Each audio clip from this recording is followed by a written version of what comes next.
మీ business ఏదైనా మీ ఊర్లో promotion చేయాలంటే అది సుమన్ టీవీతోనే సాధ్యం. ఇప్పుడే సంప్రదించండి.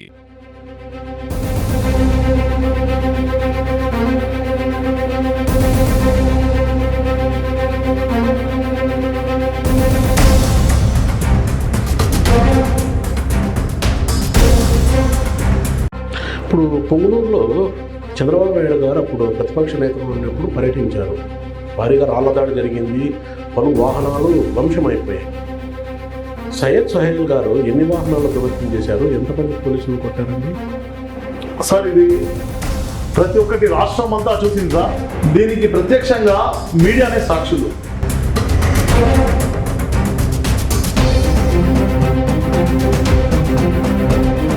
సయ్యద్ సోహెల్ గారి పైన వైఎస్ఆర్ పార్టీ అధికారంలో ఉన్నప్పుడు ఎన్ని కేసులు పెట్టారండి? ఈ ప్రస్తుతానికి ఒక 16 కేసులు ఉన్నాయి మీ పైన. రౌడీ షీటర్ కూడా ఓపెన్ చేయడం జరిగింది. 2022కు ముందు ఇలాంటి కేసెస్ రాజకీయంగా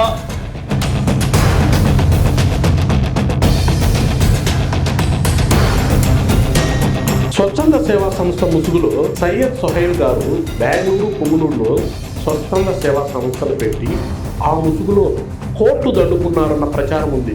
నిజమంటారు చెప్పండి. Sir first of all knowledge ఉన్న వాళ్ళకైతే ఈ విషయాలు అర్థమవుతాయి. నేను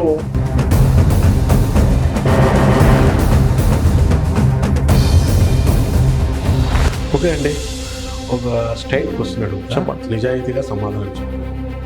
మీ పైన ఓ పోలీస్ స్టేషన్లో రేప్ కేసు కూడా ఉంది. ఇది రాజకీయ ఒత్తిడిలో భాగంగా పెట్టారా, లేకపోతే నిజంగానే మీరు అటెంప్ట్ చేశారండి? నేను ఏమన్నా నా కింద ఇంకో 16 మంది అంటే మొత్తం 17 మంది attempt కాన్స్టిట్యున్సీ చేశారా? వైజ్ మొత్తం నాయకుల్ని ఆ కేసులో. పొంగునూరులో పెద్దిరెడ్డి రామచంద్రారెడ్డి గారు ఎమ్మెల్యే, అప్పుడు మినిస్టర్గా కూడా ఉన్నారు. అంటే మీరు పార్టీలో చేరండి. జనరల్గా అప్పటి రాష్ట్రంలో మొత్తం వాళ్ళ హవానే నడుస్తుంది. అంటే ఏ ధైర్యంతో వాళ్ళని విభేదించి తెలుగుదేశం పార్టీలో చేరాలని ఏ ధైర్యం మీకే? సార్ మేము ఆ రోజు వాళ్ళ అధికారంలో ఉన్నారు, వాళ్ళ అధికారం చూసినాం.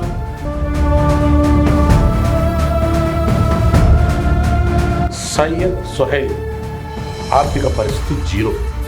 కానీ తెలుగుదేశం పార్టీ అధికారంలోకి వచ్చిన ఈ 6 నెలల్లోనే సయ్యద్ సోహెల్ బాషా గారు కోట్లు సంపాదించారు. ఒక ఆరోపణ ఉంది. ఈ 6 నెలల్లోనే ఇది ఎలా సాధ్యమైంది? నేను కోట్లు సంపాదించి నేను ఒక స్థాయిలో ఉండడం అనేది వాస్తవం.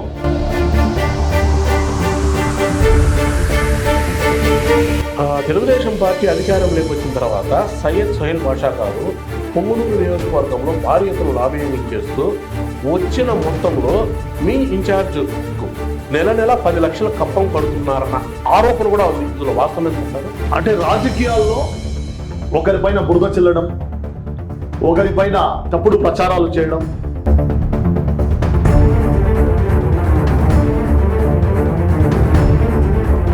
ఎన్ని రోజులు జైల్లో ఉన్నారు? సుమారుగా జైల్లో ఉన్నాను.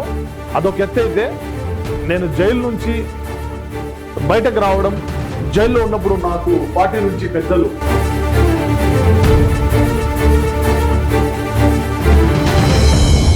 మన రాజంపేట పార్లమెంటు సభ్యులు పెద్దిరెడ్డి మిథున్ రెడ్డి గారి పైన మీరు ఫిర్యాదు చేశారంట. సార్ నేను ఎఫ్ఐఆర్ చేయడం అనేది వాస్తవం. ఆ రోజు నా పార్టీకి కానివ్వండి,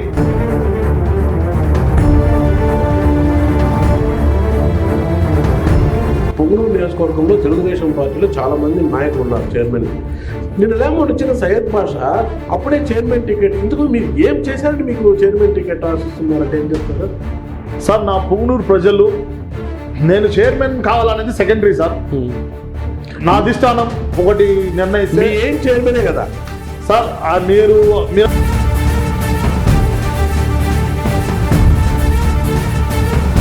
వారు నియోజకవర్గానికి వస్తే తెలుగుదేశం పార్టీ నాయకులు అడ్డుకోవడం ఎంతవరకు సమంజసం?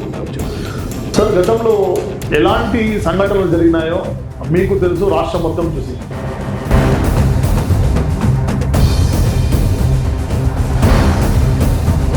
మీరు పెద్దిరెడ్డి మిథున్ రెడ్డి గారి మీద కంప్లైంట్ చేశారు. రేపు పొద్దున పొరపాటున ఆ పార్టీ అధికారంలోకి వస్తే పొంగునూరులో తిరుగుతారా మీరు? నేను పొంగూరులోనూ తిరుగుతా, రాష్ట్రంలోనూ తిరుగుతా, నా జిల్లాలోనే ఉంటా సార్. నేను ఫస్ట్